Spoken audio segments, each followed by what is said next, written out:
ইয়ার litre নাকি বাজারের 9 litre কিংবা আলুর 9 লিটার নাকি এটা কেনেকে পারিছে আপনারা জানে মদ পাওয়ার itu নয় जायखौ जों खुनु पद्धतिजों मानिनो हाया मानिनानै कुइसन गैया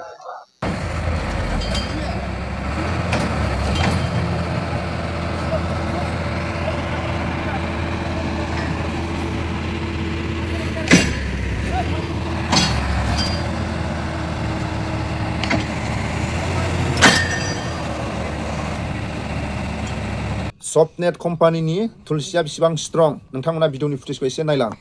इन्डियान पार्लियामेन्टारि सुप्रिम अथरिटि मा स्टेटखौ बुखावनानै साफानो स्टेट दागोन ना दाया मोनसे मोननै मोनथाम स्टेटखौ ज' खालामनो हायो बुखावनो हायो बिनि सुप्रिम पावारा इन्डियान पार्लियामेन्टआवसो दं भिडिअनि फुटेजाव खोनाखाबाय थांनाय बोसोराव जेब्ला आल्फानि खावसे दैदेनगिरिफ्रा आसामखौ बोखावनो मोना बेबायदि सान्ति शक्ति दिल्लीयाव खालामनानै फैदों बे समाव बर' माहारिनि गेजेराव रावबो गेदेरमा सोंनाय आरो फिननाय गैया नाथाय एक्स एमपि सांसुमा खुंगुर सारा थांनाय बोसोराव आल्फानि सान्ति शक्तिनि उनाव ससियेल मिडियानि गेजेरजों सोंनाय आरो फिननाय खालामदों भिडिअनि फुटेजखौ खोनासंलां आरो लोगोसे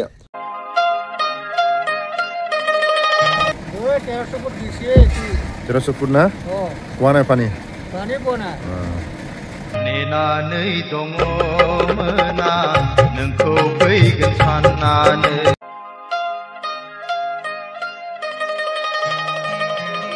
दिनैनि समाव सोर देहाखौ जोथोन लायो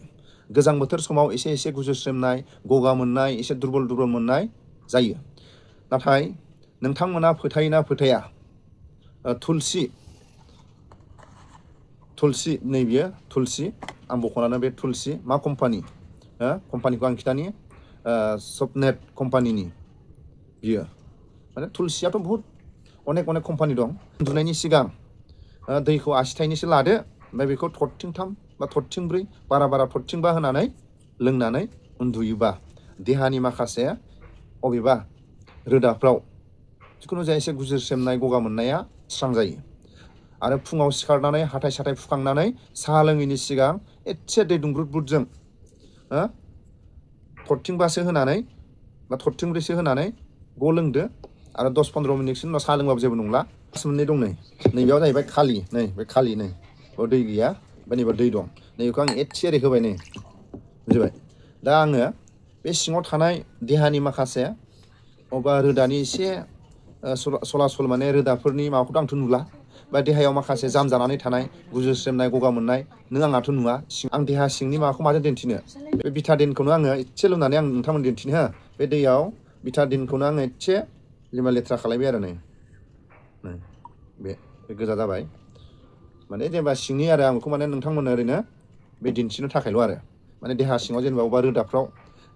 थै सलासल बा गुजुस्रेमनाय गगा मोननाय देहा दुरबल मोननाय बेखौ माबोरै मा खालामगोन बेखौ आं दैखौ एसे होबावनो र' दैखौ एसे होबावबाय आं बे गोजा जेनेबा लेथ्रा आरो गारमा एसे गुजुस्रेमनाय माननाय गगा मोननाय देहा दुरबल जानाय दा बे थुलसिया बेसेबां पावार जेनेबा लोङोबा माबायदि आंखौ साफा खालामगोन आं बेयावनो दिन्थिबाय आरो नोंथांमोननो नै आं थरथिंसे थरथिंनै थरथिंथाम थरथिंब्रै थरथिंबा होबाय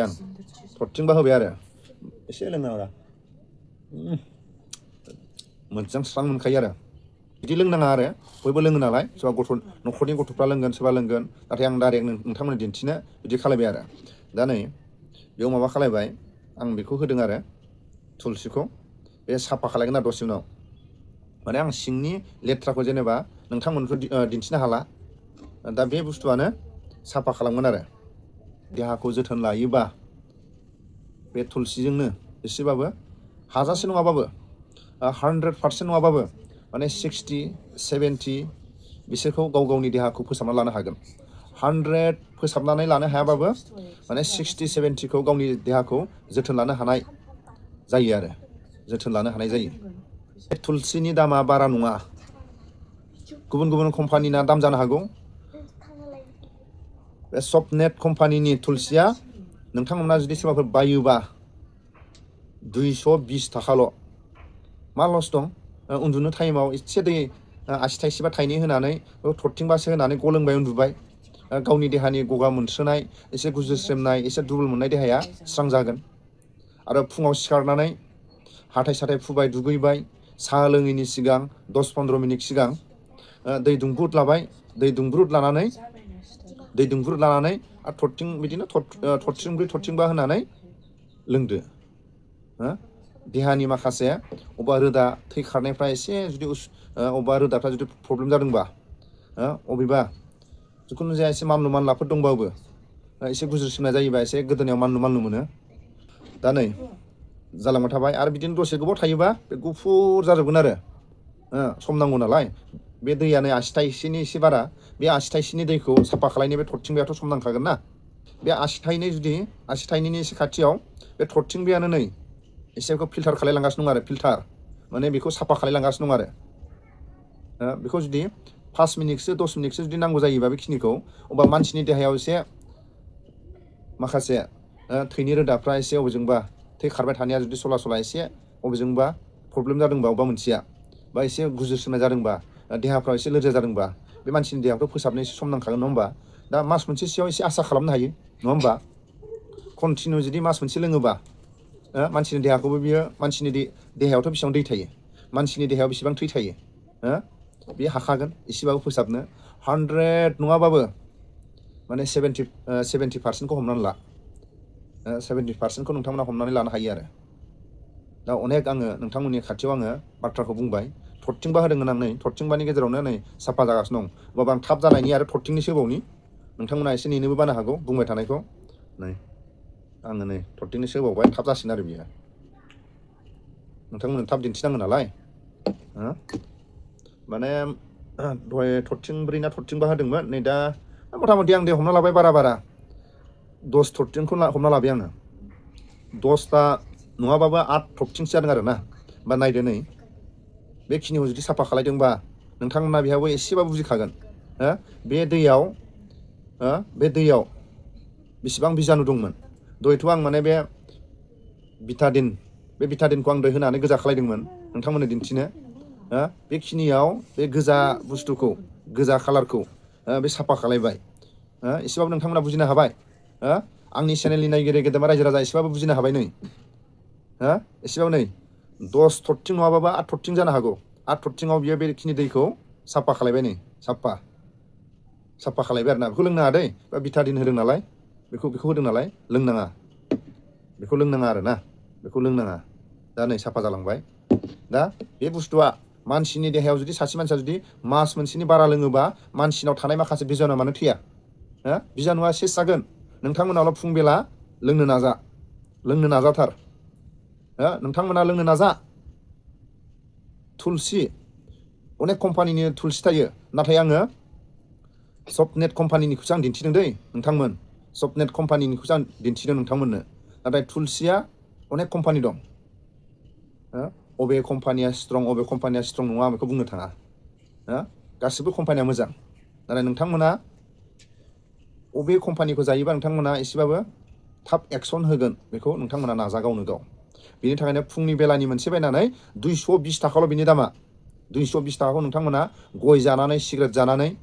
जुमाय लोंनानैसो गारो क्वार्टारसे दामा 100 थाखा दा बे मोनसेयानो जुदि मानसिनि देहायाव मास मोनसे लोङोबा बेसेबां मानसिनि देहाया स्ट्रं जागोन दा नायदो नै माबायदि फिल्टार जाखो नै बेसेबां फिल्टार जाखो नै बुजिनो हाबाय दा नोंथांमोना माबायदि फिल्टार खालायखो नै दा मानसिनि देहायाव बेसेबां थै थायो मानसिनि देहायाव बेसेबां दै थायो नोंथांमोना एसेबाबो बे देहाखौ साफा खालायनो हागोन थै गाज्रि मानसिनाव हाबनानै थानाय बिजानुखौ बे एसेबाबो सुस्रांनो हागोन होननानै नोंथांमोना बुजिबाय दा एसेबाबो बे फोसाबनो हागोन नोंथांमोना बुजिखाबाय बे आसि थाइसेनि एसे बारा दैखौ साफा खालायबाय बियो लेथ्रा दैखौ बे 8 थरथिंसोआ माने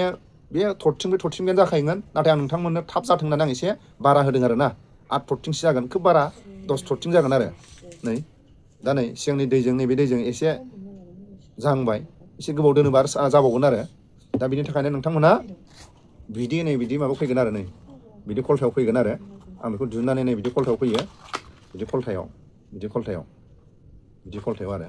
दा देहानि सेफटि जायो आरो मानलु मानला गगा मोननाय देहायाव दुरबल जानानै थानाय अबा थै लेथ्राफ्रा बेजोंनो साफा जानायनि 100% नङाबाबो 70-80% नोंथांमोना आसा खालामनो हायो भिडिअनि फुटेजखौ एसे खोनासंलांदो डिसेम्बरनि 29 तारिखखालि कुनु बर' आफाद कुनु ट्राइबेल आफादफोरजों सावराय हसिया government of India Assam government आल्फाजों प्रटक आल्फाजों एब्राप्टलि मोनसे डेन्जारास मोनसे एकर्ड दाखबाय बे एकर्डआव गिथाव गिथाव मोनथाम क्लज होबाय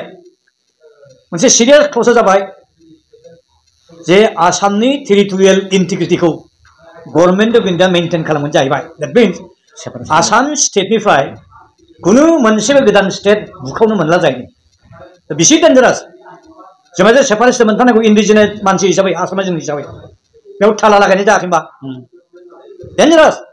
जायखौ जों कुनु पइन्टै जों मानिनो हाया मानिनानै कुइसन गैया इन्डियान पार्लियामेन्टारि सुप्रिम अथरिटि मा स्टेटखौ बुखावनानै सेपारेट स्टेट दागोन ना दाया मोनसे मोननै मोनथाम स्टेटखौ ज' खालामनो हायो बुखावनो हायो बिनि सुप्रिम पावारा इन्डियान पार्लियामेन्टआवसो दं सोरबा अमित शाह हम मिनिस्टारनाव गैया हारसिं सोर नरेन्द्र मोदी प्राइम मिनिस्टार हारसिंनाव गैया बा नरेन्द्र मोदिया बोरै हारसिं खोथा होनो हायो बे आल्फाफोरनो जे आसामनि टेरिटरि बाउन्डारिखौ इन्टिग्रिटिखौ खुनु दिन सिफाय होला होनना बुंनो हायो जायखौ जों खुनु पइन्टै आजावनो हाया आरो मोनसे बिराद सिरियास मा क्लजआ आसामनि 6टा हारि जाय हारिफ्रा लेखायै फरायै शिक्षा दीक्षा in terms of economy in terms of developmental aspect index more further advanced, more advanced than the existing tribal people. दिनै आहम जातिया आसामखौ 600 बोसोर राजत्व खालामखांबाय 1228 निफ्राय जागायनानै बे 600 बोसोर आसामखौ बेंग्रा हारिया बोरै ट्राइबेल जाफिननो हायो बिसिनि पपुलेसन 20-25 लाख कच राजबंशीया ट्राइबेल जानो नागिरदोंमोन खेबसेखालि 6 मासनि थाखाय ट्राइबेल स्टेट होदों उनाव होनो हायासै गभर्नमेन्टआ बिसिनि पपुलेसना 50-60 लाख होनना बुङो आदिबासीखौ आसामाव ब्रिटिश पिरियडआव साहा बागानफ्राव साहा बिफां गायनो साहा बिलाइ खानोसो इन्डेन्सार कन्ट्राक्चुअल लेबार हिसाबै लाबोदोंमोन बिसिनि पपुलेसना 50-60-70 लाख होनना बुङो मरान मथक सुतिया बिराद एडभान्स बे 6टा जातिनि ट्राइबेल माबाया मानसिनि पपुलेसना नट लेस देन 1.5 crore बिसिना 1.5 कोटी जोंना आसामनि एक्जिस्टिं ट्राइबेल पपुलेसन 30-32 लाखल' बे 1.5 कोटी जातिनि मानसिया ट्राइबेल जायोब्ला मा जागोन सेस बड'लेण्डआबो सेस बर' जातियाबो सेस ट्राइबेलाबो सेस हयरे 2002 आव अल इन्डिया लेभेलाव शेड्युल कास्ट शेड्युल ट्राइबनि लिस्टखौ रिभाइज खालामदों ओमफ्राय 2003 आव नटिफाइ खालामबाय गोबां अनजिमानि जातिफोरखौ सोरखौबा शेड्युल कास्ट लिस्टआव सोबाय सोरखौबा शेड्युल सोबाय आसामाव मोनबा गोदान जातिखौ ट्राइबेल लिस्टआव सोबाय हयरे रिजार्भ खथाखौ मोनसेबो बारायाखै दासो बे 6टा जातिनि मानसिखौ ट्राइबेल स्टेटास होनो नागिरदों गभर्नमेन्ट बेखौ पलिसि गैया 7.5% निफ्राय ट्राइबेल रिजार्भ खथाखौ बारायनो थाखाय आसामाव जेरै बारायाखै आसामाव सिगाङाव 2003 नि सिगां 9टा जातिया ट्राइबेलमोन 9टा जातिनि थाखाय रिजार्भ सीटआ 10टा 2003 आव मोनबा जातिखौ सोदेरबावबाय एटलिस्ट मोनबा सीट बानायनांगौमोन 15 जानांगौमोन रिजार्भ सीटआ बे 14टा जातिनि थाखाय बे 10टा रिजार्भ सीट मा जाखो बिसिबां अयनाय बेलाय आरो बे एखे रोखोम अयनायखौ खालामनो थांगासिनो दं जायखौ जों खुनु पइन्टै गनायनो हाया ओमफ्राय मोनसे मा सिरियासआ बे हारसाफोरखौ आल्फाफोरखौ खुसि खालामनो थाखाय मा खालामबावबाय जे एसेम्बलि सीटआ 94 सीटआ हारसानि थाखाय मालाय रिजार्भ बायदि जाबाय जायो बेयाव 30 बोसोर 40 बोसोर जो हारसाफोरनि पलिटिकेल राइट्स इन्टारेस्टआ सेफगार्ड मोनसिगोन जाहैदों इलेक्शन कमिशन अफ इन्डियाया बे 126टा एसेम्बलि सीटखौ आरो 14टा पार्लियामेन्टारि सीटखौ दाफिननायनि जि फर्मुला जि मेथडलजि बाहायदों बे मेथडलजिखौनो उनफ्राव डेलिमिटेसन जुदि जायोब्ला बाहायनांगोन होननानै लिरबाय एकर्डआव दैट मिन्स ट्राइबेल रिजार्भ खथा बारायनो मोनला होननाय जाहैबाय बेयो मोनसे थाला बारायनाय सिरियास आरोखि बेखायनो अम्बेडकारा बुंलांदों जे political power is the main key by which you can open either big or small lock होनदों दा जोंनि ट्राइबेलफोरनि इन्डिजिन मानसिनि पलिटिकल राइट्स एन्ड पावरखौ बेबायदिनो सेना लांजोबनानै मालायनो होनो नागिरदों आरोखि सिरियास आरोखि दा जोंनि कनसियास बर' फिसाफोरखौ बेफोर सिरियास बाथ्राफोरखौ इस्युफोरखौ मोजाङै बिजिरनो नायनो आं खावलायबाय आरोखि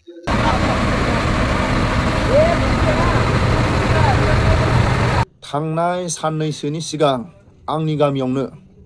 गाजा गोमजा महिलाफ्रा बरिं खालायनो थाखाय फुजा होनानै बरिंखौ गिबि सरकारनि आसनि वाटार साप्लाइ दै बरिं खालायनो थाखाय हिन्जावफ्रा गाजा गोमजा बरिंखौ फुजा होनानै गिबि गायजेनदोंमोन। बे समाव 1300 फुटनि गोथौआवबो दै गैया आरो बे बरिं खालायनायनि 100-150 फुटनि गोजौआव बर' गामि दं। बे गोजौआव दै मोनो बा दैखर दं। नाथाय बे 100-150 फुटनि गाहायाव 1300 फुट बरिं खालायसेयावबो मानो मोनाखै? जेब्ला जों उन्दै समाव जों खोनादोंमोन आबै आबौमोननि दिनाव जेब्ला दैखर खुरनाय समाव हिन्जाव मानसिफोरा बा फुख्रि जावनाय समाव हिन्जाव मानसिफोरा नायोबा बा बे दैखर खुरनाय जायगायाव मा खालामदों, दैखर खुरदों नामा, फुख्रि जावदों नामा होननानै हिन्जाव मानसिफोरा जावजेननाय समाव नायोबा दै ओंखारा होननानै जों खोनादोंमोन। दिनैनि समाव इसोरखौ फोथायोना, बै समनि नेम निथिखौ फोथायोना? नाथाय हिन्जावफोरनि गाजा गोमजा फुजा होनानै बरिं खालायनाय जायगायाव 1300 फुट गोथौबाबो दै मोनैनि थाखाय गामिनि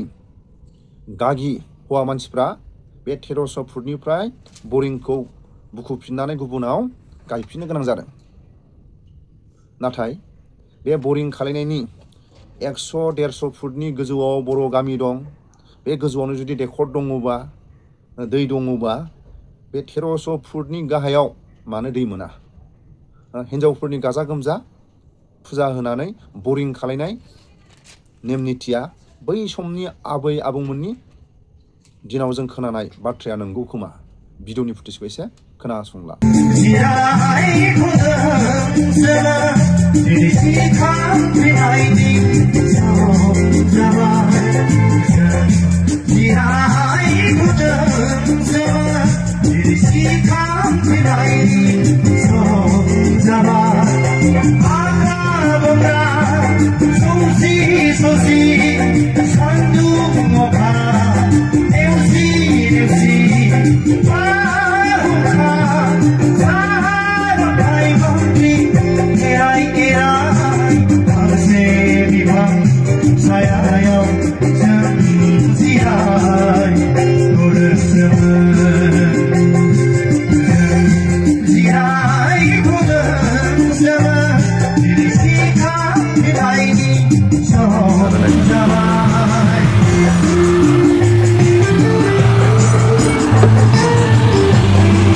खस्थ' खालायदोंमोन आरो बेहाय।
Ayau hatiar gayaize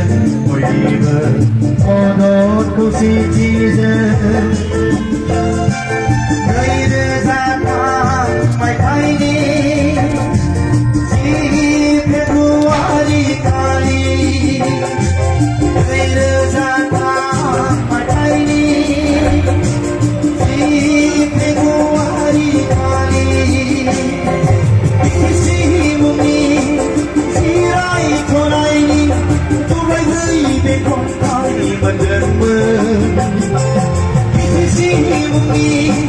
Sirai tonai Turai gui bekong kali menderma Bizirai bizirai Mendang kabau mai Kubi mezeni gamai Kukaina Sebelum hayat Bizirai bizirai Mendang kabau mai Kubi mezeni gamai Kukaina Sebelum hayat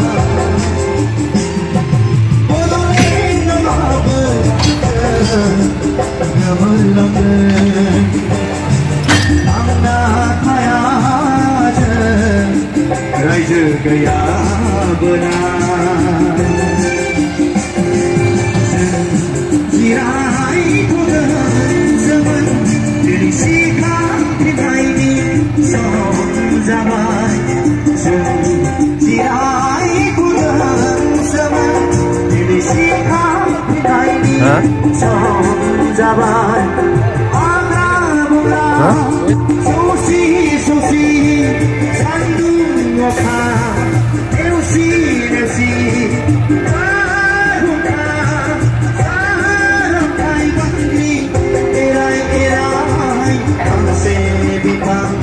Sayang Jengsiai Bodai semen Zirai bodai semen Ini sikap ini Som zaman Zirai bodai semen Ini sikap ini Som zaman Ini sikap ini Som zaman Ini sikap ini Som zaman Lau neng sen Mung klong janang ba Jehelau neng sen Jiu kemanang ba Jiu kemanang ba Mami jing dong Ma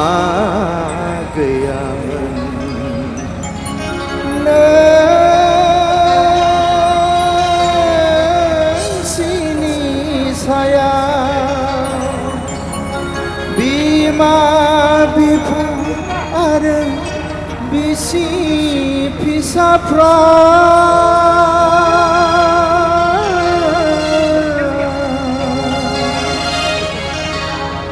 Jehelau neng sen Jiu kemanang ba Jehelau neng sen Jiu kemanang ba Jiu kemanang ba Mami jingdong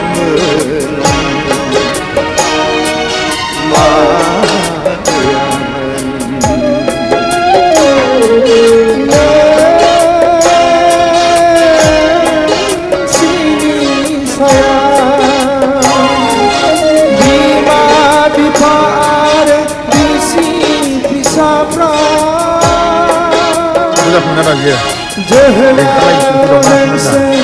Mung janang ba Jehelau Jiu kemanang ba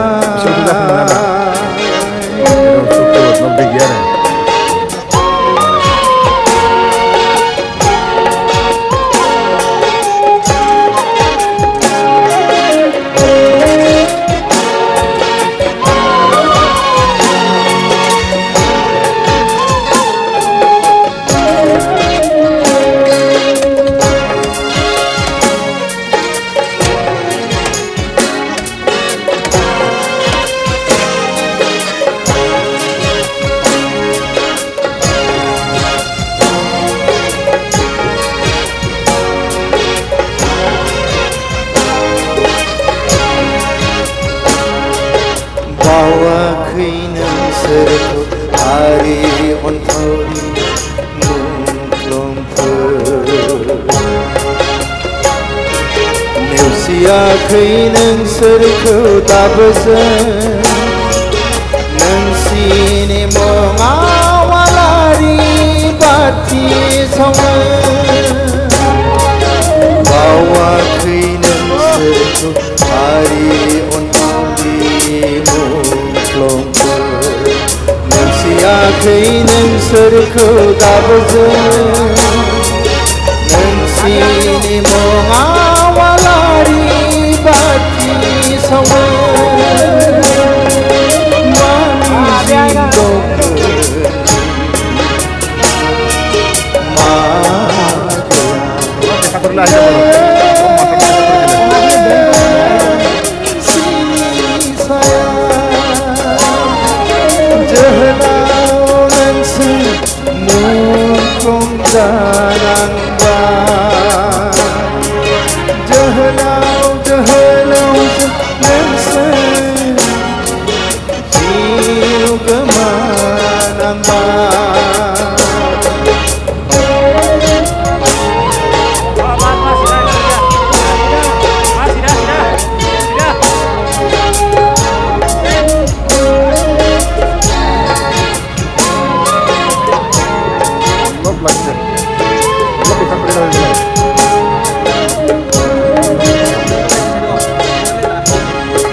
नोंसिनि मुङा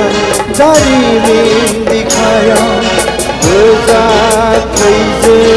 लिरजानानै नोंसोर जोहोलाव नोंसोर मुगानि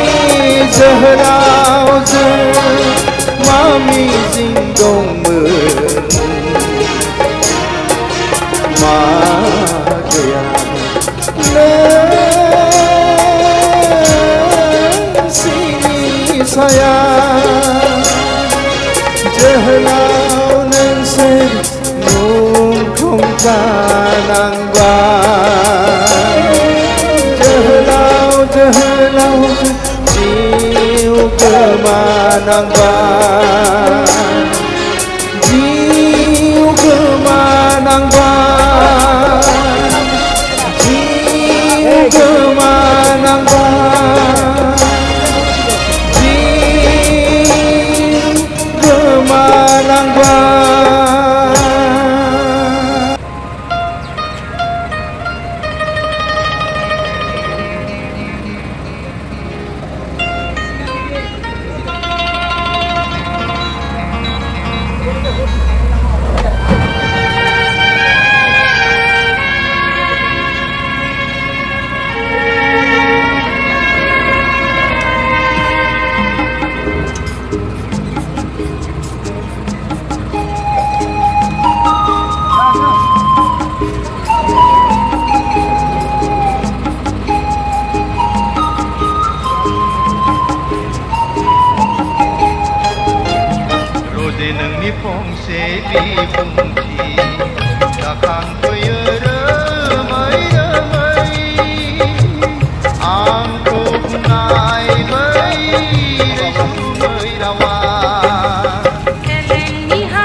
কিন্তু আপুনি অহা শাসনত অহাৰ পিছৰ পৰাই কণীকে ধৰি বিভিন্ন সামগ্ৰীৰ দাম বঢ়াৰ বাবে বদনামটো আপোনাৰ মূৰত দি দিয়া হৈছে। মই ইয়াৰ লিডাৰ নাকি বাজাৰৰ মই লিটাৰ বা আলুৰ মই লিটাৰ নেকি এইটো কেনেকৈ পাৰিছে আপোনালোকে জানে মোৰ পাৱাৰ এইটো নহয় এইটো দাম বঢ়োৱা দাম কমোৱা ইয়াৰ লিটাৰ মই নহয় ডাঙৰ এলিগেশ্যন আহিছে যে আপুনি আকৌ মানে পাৱাৰ টানাৰ পিছত আকৌ বোলে চিণ্ডিকেট আৰম্ভ হৈছে নামটো লিখি পেলাই দিয়ক না কেছ কৰক না মোৰ ওপৰত আৰু এতিয়া জয়ন্ত মল্লই বিটিয়েদি হাগ্ৰামা মহিলাৰীৰ লগত লগ লাগি অসমলৈ অহা সকলো বস্তুৰ ওপৰত এতিয়া চিণ্ডিকেট চলাইছে মই কেটেগৰিকেলি জয়ন্ত মল্ল বৰুৱাক একিউজ কৰিছোঁ অভিযোগ কৰিছোঁ মই নিজে ফোন কৰি জয়ন্ত মল্লক কৈ দিছোঁ যে জয়ন্ত এইটো কি কাম কৰিছা বোলে কি মই বোলো জয়ন্ত তুমি কিয় বিটিয়েডিত আকৌ চিণ্ডিকেট আৰম্ভ কৰি দিলা বোলে মই কৰা নাই নহয় মই কোনে কৰিলে তুমি কৰিছা মই জানো বোলে না হাগ্ৰামা মহিলাৰীহে কৰিছে হ্যাঁ মই বোলো নাই তুমি কৰিছা মই পুৰা জানো তুমি আমাৰ ইয়াৰ পৰা যোৱা কয়লাৰ ওপৰতো চিণ্ডিকেট কৰিছা আমাৰ ইয়াৰ পৰা যোৱা আপোনাৰ কি কয় এইটো বিদেশী যিটো কি চুপাৰীৰ ওপৰতো চিণ্ডিকেট কৰিছা আৰু সেইফালৰ পৰা অহা মহ গৰু গাহৰি পাণ শাক পাচলি যিমান আহে ব্ৰইলাৰ মুৰ্গী দানা চবৰ ওপৰত জয়ন্ত মল্ল বৰুৱাই হাগ্ৰামা মহিলাৰ লগত লগ দি একদম চিণ্ডিকেট কৰিছে অসমলৈ অহা চব বস্তুৱে ওপৰতে চিণ্ডিকেট কৰিছে আৰু অসমৰ পৰা যোৱা চব বস্তুৰ ওপৰতে চিণ্ডিকেট কৰিছে কিন্তু আপুনি অহা শাসনত অহাৰ পিছৰ পৰাই যে কণীকে ধৰি বিভিন্ন সামগ্ৰীৰ দাম বঢ়াৰ বাবে বদনামটো আপোনাৰ মূৰত দি দিয়া হৈছে মই ইয়াৰ লিটাৰ নেকি বাজাৰৰ মই লিটাৰ বা আলুৰ মই লিটাৰ নেকি এইটো কেনেকৈ পাৰিছে আপোনালোকে জানে মোৰ পাৱাৰ এইটো নহয় এইটো দাম বঢ়োৱা দাম কমোৱা ইয়াৰ লিটাৰ মই নহয় ডাঙৰ এলিগেশ্যন আহিছে যে আপুনি আকৌ মানে পাৱাৰ টানাৰ পিছত আকৌ বোলে চিণ্ডিকেট আৰম্ভ হৈছে নামটো লিখি পেলাই দিয়ক না কেছ কৰক না মোৰ ওপৰত আৰু এতিয়া জয়ন্ত মল্লই বিটিয়েদি হাগ্ৰামা মহিলাৰীৰ লগত লগ লাগি অসমলৈ অহা সকলো বস্তুৰ ওপৰত এতিয়া চিণ্ডিকেট চলাইছে মই কেটেগৰিকেলি জয়ন্ত মল্ল বৰুৱাক একিউজ কৰিছোঁ অভিযোগ কৰিছোঁ মই নিজে ফোন কৰি জয়ন্ত মল্লক কৈ দিছোঁ যে জয়ন্ত এইটো কি কাম কৰিছা বোলে কি মই বোলো জয়ন্ত তুমি কিয় বিটিয়েডিত আকৌ চিণ্ডিকেট আৰম্ভ কৰি দিলা বোলে মই কৰা নাই নহয় মই কোনে কৰিলে তুমি কৰিছা মই জানো বোলে না হাগ্ৰামা মহিলাৰীহে কৰিছে মই বোলো নাই তুমি কৰিছা মই পুৰা জানো তুমি আমাৰ ইয়াৰ পৰা যোৱা কয়লাৰ ওপৰতো চিণ্ডিকেট কৰিছা আমাৰ ইয়াৰ পৰা যোৱা আপোনাৰ কি কয় এইটো বিদেশী যিটো কি চুপাৰীৰ ওপৰতো চিণ্ডিকেট কৰিছা আৰু সেইফালৰ পৰা অহা মহ গৰু গাহৰি পাণ শাক পাচলি যিমান আহে ব্ৰইলাৰ মুৰ্গী দানা চবৰ ওপৰত জয়ন্ত মল্ল বৰুৱাই হাগ্ৰামা মহিলাৰ লগত লগ দি একদম চিণ্ডিকেট কৰিছে অসমলৈ অহা চব বস্তুৱে ওপৰতে চিণ্ডিকেট কৰিছে আৰু অসমৰ পৰা যোৱা চব বস্তুৰ ওপৰতে চিণ্ডিকেট কৰিছে কিন্তু আপুনি অহা শাসনত অহাৰ পিছৰ পৰাই যে কণীকে ধৰি বিভিন্ন সামগ্ৰীৰ দাম বঢ়াৰ বাবে বদনামটো আপোনাৰ মূৰত দি দিয়া হৈছে মই ইয়াৰ লিটাৰ নেকি বাজাৰৰ মই লিটাৰ বা আলুৰ মই লিটাৰ নেকি এইটো কেনেকৈ পাৰিছে আপোনালোকে জানে মোৰ পাৱাৰ এইটো নহয় এইটো দাম বঢ়োৱা দাম কমোৱা ইয়াৰ লিটাৰ মই নহয় ডাঙৰ এলিগেশ্যন আহিছে যে আপুনি আকৌ মানে পাৱাৰ টানাৰ পিছত আকৌ বোলে চিণ্ডিকেট আৰম্ভ হৈছে নামটো লিখি পেলাই দিয়ক না কেছ কৰক না মোৰ ওপৰত আৰু এতিয়া জয়ন্ত মল্লই বিটিয়েদি